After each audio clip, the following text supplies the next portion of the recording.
Selamat siang pemirsa, kembali lagi bersama saya Kesha Fania dalam Meditalk, Medis Hebat Indonesia Sehat. Pada kesempatan kali ini kita akan membahas topik kesehatan yang sangat relevan khususnya bagi para pecinta hewan. Nah, topik kali ini yaitu menjaga kebersihan hewan peliharaan untuk kesehatan bersama. Hari ini kita kedatangan narasumber kita yakni Dr. Wahyu Ramadan. Nah, dokter, selamat siang dokter. Bagaimana kabarnya dokter? Sehat-sehat, Alhamdulillah. Nah, dokter, kalau bicara sesuai dengan topik kita hari ini, dok, kenapa sih dok kebersihan hewan itu penting untuk dijaga, dok? Iya, jangan sampai enggak ya. Soalnya kalau untuk kebersihan hewan sendiri nanti berpengaruh sama kebersihan kesehatan hewannya sendiri dan manusianya juga. Serta kalau untuk lingkungan ya pasti akan mempengaruhi ya. Mau nggak mau kalau mau membersihkan hewan selain hewan yang dibersihin, lingkungannya juga kayak gitu. Jadi ya, kalau dok, nggak ya. kayak gitu, khawatir penyakitnya masuk semua nanti. Oh, Iya. seperti itu dok ya. Nah, kira-kira dok, kalau kita nggak menjaga kebersihan kan mungkin bisa menimbulkan penyakit ya dok ya. Nah, kira-kira penyakit apa aja sih dok yang dapat ditularkan oleh hewan peliharaan dan hewan peliharaan ke kita, atau mungkin dari kita sendiri gitu dok yang menularkannya ke hewan peliharaan Iya. dok? Jadi kalau untuk yang menular dari hewan ke manusia itu kita sebutnya sebagai penyakit zoonosis. Itu macam-macam ya, salah satunya parasit sama jamur yang paling ringan kayak scabies atau ringworm ya kan, sering banget tuh. Saya juga sudah dapat pasien kucingnya kena ringworm, orangnya juga ikut gatel. Nah, balik lagi tadi ke kebersihan hewannya. Kalau kucingnya suka main keluar rumah, jadi lebih rutin mandi, ya litter boxnya juga dibersihin terus, dirutinin. Gitu, ya dok. Kalau yang paling ringan sih dua tadi, scabies sama ringworm. Cuman ada beberapa penyakit yang menular strategis kita sebutnya, zoonosisnya menular strategis. Jadi kayak rabies, Rabies ya dok ya. ya atau toksoplasma yang orang sering takutkan ya, sebenarnya nggak gitu menyeramkan. Kalau kita juga bisa menjaga kebersihan si hewannya lagi, balik lagi. Oh, seperti Ya, itu dok. Dan kalau rabies sendiri sebenarnya gampang ya. Kalau kucingnya divaksin rutin, terus nggak ada kontak sama hewan liar di luar rumah, kayak anjing liar atau musang, tikus ya, itu lebih aman sih kucingnya. Oh, Iya. jadi resikonya kalau dari penularannya itu cukup serius ya dok ya. Kalau tadi dokter bilang ada scabies, ada Ringworm. rabies, ringworm. Nah, kalau misalkan dari penularannya dok itu melalui kontak fisik atau gimana dok? Atau duduk digigit atau gimana? Aduh, gue ini lagi tadi. Ulang. Gak apa-apa, dikat aja kan yang itu ya. Iya. Nah, dok, tadi cukup serius ya dok ya, penyakit-penyakit kita ada rabies, ada ringworm gitu-gitu ya dok. Nah, kalau untuk dari penularannya sendiri nih dok, itu bisa kena melalui kontak fisik gitu nggak sih dok, atau dari gigitan, atau dari sentuhan, atau bagaimana tuh dok dari penularannya dok? Iya, jadi satu-satu saya jelasin ya. Kalau untuk yang paling ringan dulu nih, scabies sama ringworm tadi, itu kan di kulit kita nih. Iya, Ya, dok. salah satunya dari sentuhan langsung atau barang-barang yang sering dipakai sama si kucing, kita nggak sengaja tidur di situ, sengaja megang di situ.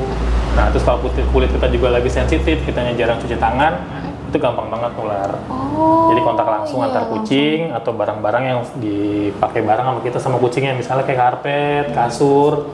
Kucingnya suka naik ke kasur kita nih. Nah, dari situ-situ tuh bisa. Kalau untuk yang rabies sama toksoplasma itu beda lagi. Kalau rabies gigitan langsung ya. Langsung, Tergantung oke. gigitnya di mana, tergantung hewannya punya gejala rabies atau enggak. Kadang kalau kitanya cuman emang hewannya galak banget, kucingnya galak banget, dia belum tentu rabies. Oh, seperti itu dok ya. Iya, jadi dicek dulu kucingnya rabies atau enggak. Nanti kalau udah kena gigit pun ya amit-amit ya, langsung ke rumah sakit.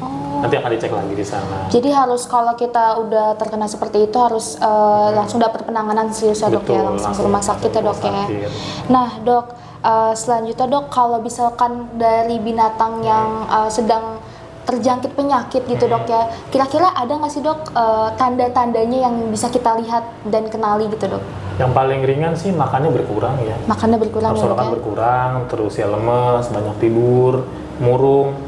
Jadi kalau kucing kita bicara kucing ya, kalau sini kan banyak kan pasien saya kucing. Iya.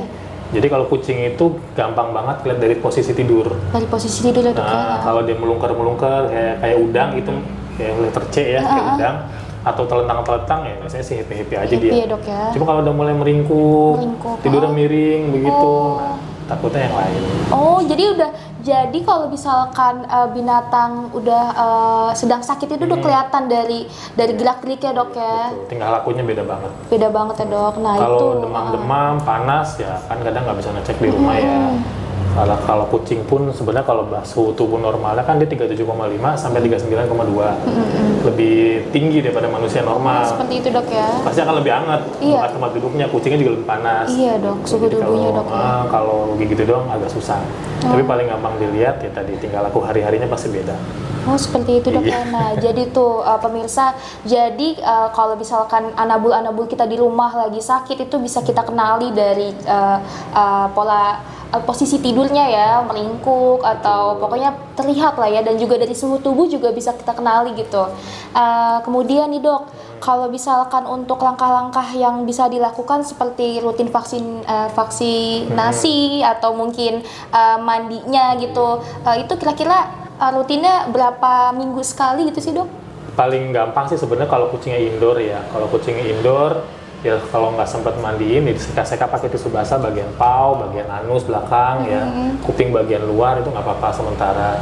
Tapi kalau buat mandi atau grooming disarankan memang 2 minggu sekali. 2 minggu sekali ya dok Ya 10 sampai 14 hari. Kalau kucingnya rambut panjang, kalau rambut pendek ya sebulan sekali cukup. Oh seperti itu dok. Kalau untuk anti parasit ya, obat kutu, obat cacing ya sebulan sekali. Sebulan sekali ya dok ya. Itu kalau vaksinasi tergantung vaksinnya. Kalau vaksin primer nanti kita bisa ulang setahun sekali kalau sudah pernah mengulang 2 kali. Jadi misal hari ini kita vaksin pertama, kita ulang di bulan depan. Nah setelah itu baru 3 bulan, terus baru setahun sekali. Oke, berarti rutin ya dok ya. Iya, Nah dirutin, gitu ya. pemirsa, jadi untuk mandi dan juga vaksinasi itu juga harus rutin demi menjaga kesehatan anabul kita nih pemirsa di rumah ya. Nah dok, kalau misalkan bicara tentang kucing nih dok ya, kira-kira kasus yang pernah dokter handle paling parah tuh apa sih dok, yang karena kurang menjaga kebersihan dok? Iya, rata-rata ini sih parasit ya kalau masalah kebersihan tuh. Kalau penyakit kayak penyakit tua atau apa kayak tumor, kanker kan bukan dari kebersihan doang ya, macam-macam penyebabnya. Jadi kadang kalau dari penyakit-penyakit yang berkaitan sama kebersihan lingkungan si kucing ya kayak scabies, penyakit-penyakit kulit atau diare-diare. Kalau bicara virus ya kan pasti harus penularan dari kucing lain. Ya sama, baik lagi ke kebersihan. Jadi kalau kucing habis main keluar, kitanya nggak update tadi yang saya bilang, obat cacing, obat kutu, vaksinasinya nggak up to date, Seperti bisa itu, tuh dok, ya? kena tuh. Oh, Gitu. Jadi kadang yang serius bikin banget ya, parah dok. sebenarnya sudah berapa lama tuh masuk ke badan si kucing penyakitnya.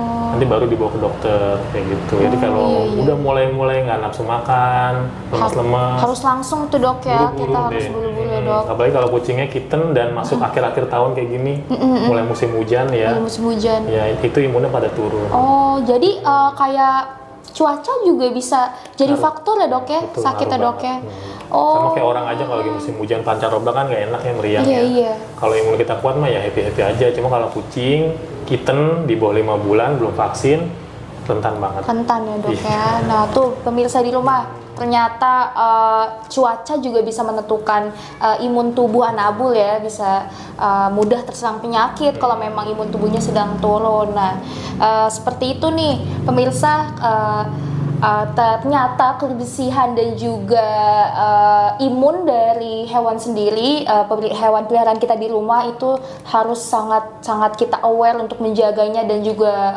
memperhatikannya gitu ya. Karena kalau kita kurang menjaga kebersihan atau juga kita kurang rutin untuk bersih-bersih seperti mandi dan juga mungkin dari vaksinasi juga gitu ya dok ya, itu bisa berpengaruh banget. Nah dok, kalau untuk pola makan sendiri dok, itu bagusnya bagi kucing tuh gimana sih dok untuk mengatur pola makan kucing? Iya, kalau untuk pola makan ya balik ke kebutuhan kucingnya.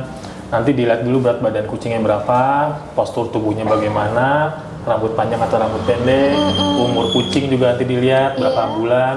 Dan satu lagi sebenarnya kebiasaan kucing makannya gimana. Kebiasaannya dok Ada ya? yang makannya itu sedikit-sedikit tapi bolak-balik makan. Bolak-balik makan. Ada yang sekali makan tuh banyak banget, nggak dikunyah lagi sama dia. Jadi itu juga ngaruh. Waduh, jadi langsung ditelan gitu ya dok ya? Iya, kadang merem makannya gitu kan. Jadi balik lagi, Kalau yang direkomendasikan memang di belakang kemasan tuh ada pasti. Belakang kemasan ya dok Ya, ya? makanya kita selalu merekomendasikan beli makanan jangan yang repack. Jadi kita nggak tahu cara ngasih makannya gimana. Oh iya. Kalau repack kan udah dibungkus lagi, bening, nggak ada tulisannya gimana. Jadi kalau bisa lihat kandungan gizinya, sama kayak kalau kita beli makanan di supermarket kan ada bacaan belakang tuh. Iya, ada ya. Kalorinya berapa, proteinnya berapa, cara takaran sajinya Oh iya benar-benar. itu berapa, nah ngikutin di situ aja. Jadi kita bisa memperhatikan dari tabel gizinya ya dok ya? Tabel gizi, tabel kontennya gimana, itu bisa jadi panduan buat kita juga. Kayak gitu. Seperti Ada itu, yang dok, ya. beberapa kalau memang umum secara general, saya biasanya kalau untuk kitten sebenarnya nggak usah ditakar. Kalau berat badan masih di bawah standar, di bawah normalnya. Makanya nanti kita lihat, ada kadang kucing 3 kilo, kok masih kurus ya dok ya? Nah kadang posturnya gede, posturnya besar. Ada nanti tinggal kita lihat, kita pegang tulang punggungnya keraba atau enggak. Ya, ada seperti juga itu, beberapa dok, ya. yang 3 kilo gemuk banget. Gemuk Karena banget. masih kecil, masih Iya. kitten. Nah, beda-beda nanti pendekatannya gimana. Oh seperti itu. Jadi kita harus sesuaikan dengan kondisi kucingnya ya dok ya. Nah Betul, dok, kebutuhan kucingnya. untuk yang makan nih dok, kalau kucing itu perlu nggak sih kita juga menjaga dari wadah makanannya dok atau minumannya gitu? Apa perlu kita berapa hari sekali kita harus ganti atau mencucinya itu ada nggak sih dok tipsnya dok? Iya, kalau untuk tempat makan, tempat minum yang bagus memang berbahan stainless. Stainless ya dok ya? Iya, karena bahan stainless itu nggak hancur kalau nggak pakai. Kalau bahan stainless itu nggak terkikis sama sabun. Jadi itu kan food grade juga ya. Beda sama kayak melamin atau plastik. Kalau melamin atau plastik semakin kita bersihin, semakin kita gosok ya pakai spons itu kan nanti dia terkikis tuh. Iya. Nah kadang namanya mikroplastik itu bisa masuk dari situ. Atau kayak bakteri, jamur yang udah pada ngendap di sela-sela serat-serat plastik tadi ikut ketelan sama kucingnya. Oh, Jadi kadang kucing tuh punya masalah mulut. Kelihatan banget kayak komedo di sini. Oh iya, yang bintik-bintik hitam gitu ya dok Bintik-bintik ya? hitam. Nah itu salah satu tandanya dari tempat makan, tempat minumnya kotor. Waduh, itu kucing saya di rumah juga suka kayak gitu deh dok. Itu satu. Yang kedua, mulutnya sariawan, Mulutnya sariawan, banyak ya. banget, bau. Nah itu juga salah satu dari situ. Makanya disarankan pakai tempat makan yang stainless. Stainless ya dok ya? Kalau nggak stainless pakai yang keramik, tapi kalau keramik ada risiko pecah. Ada risiko pecah. Kucingnya ya. suka usil segala macam. Iya. Mending pakai yang stainless. Takutnya membahayakannya ke kucingnya juga bahaya ya juga dok. buat kucingnya. Pakai stainless yang grade-nya 304 atau 303. Kalau 301 masih tipis, kadang sobek, berkarat. Berkarat seperti itu. Dok, Ada ya? beberapa spesifikasi sih kalau untuk tempat makan, tempat minumnya. Oh seperti itu dok ya. Nah tuh pemirsa, ternyata untuk makanannya sendiri kita harus juga memperhatikan, menyesuaikan dengan kebutuhan kucing di rumah ya, anak-anak kita. Mungkin kalau misalkan yang makannya banyak juga kita harus lebih memporsikan gitu ya dok ya. Dan Iya, juga kalau yang balik makannya lagi. kurus juga kita harus lebih menambahnya lagi gitu ya dok, agar lebih sehat gitu. Dan juga ternyata higienis dalam memberi makan juga kita harus memperhatikan ya. Jadi wadahnya juga kita harus sering-sering rutin juga ngecek, kalau kotor juga kita harus membersihkan, juga air minum juga seperti itu dok ya. Kalau enggak ya nanti bakal berpengaruh dengan kesehatan mulutnya gitu dok ya. Nanti juga bisa sariawan tadi dok ya, atau juga tadi ada komedo gitu ya di dagu.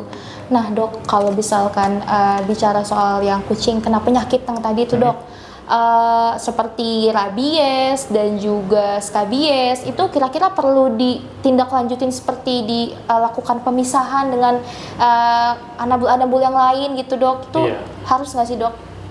Sebelum dipisah ya diobatin dulu ya. Mungkin bisa ke dokter atau konsultasi juga bisa. Nanti kita berikan obatnya, dibantu tergantung gejalanya apa, diagnosanya bagaimana. Nanti kalau untuk rawat jalan di rumah, saran saya memang dipisah. Dipisah Kalau ya, dok, paling minimal adalah pisah ruangan. Pisah ruangan Kalau ya, bisa dok, pisah lantai lebih enak. ya? Seperti karena itu pisah dok ya. ruangan. Satu rumah itu juga pasti akan terkontaminasi soalnya. Terkontaminasi. Yang tergantung penyakitnya. Apalagi kalau kita bicara virus, itu pasti semua di rumah akan punya. Minimal seperti akan itu. terpapar Akan ya. terpapar. Balik lagi ke Iya. imun kucingnya lagi. Seperti itu dok ya. Nanti begitu. Dan kita balik ke yang tadi yang tempat makan ya, itu dibersihkan kalau bisa sehari 2 kali, Oh pagi seperti sama itu sore. dok ya. Pagi sama Pakai sore. ya sebenarnya tempat sabun cuci piring itu juga cukup sih ya. Cukup ya dok ya. Tapi kalau untuk kondisi kucing yang punya penyakit menular, ada tambahan obat lagi atau tambahan desinfektan lagi. Oh seperti itu. Ada beberapa merek yang bisa dipakai kayak baik clean, dari pemutih pakaian atau Pemutih TH4 pakaian, itu juga iya. bisa dipakai. Tapi harus dibilas lagi Dibilas beberapa lagi, kali oke. biar si bahan aktif tadi itu udah nggak ada di si Oh. tempat makannya. Oh, seperti Nah, itu. makanya kenapa disarankan pakai stainless? Nah, kan nggak banyak pori-porinya di Iya, stainless betul, tuh. Dok. Nah, itu di situ nanti efeknya. Oh, seperti Jadi itu dok lebih ya. lebih higienis tempat makannya, kucingnya juga nggak beresiko kena toksin dari zat-zat desinfektan yang kita pakai.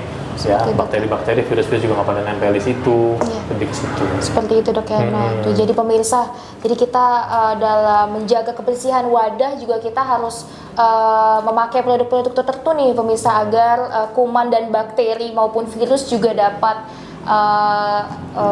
dapat hilang dan dapat mati seketika agar tidak mengganggu kesehatan anak butuh cinta kita di rumah.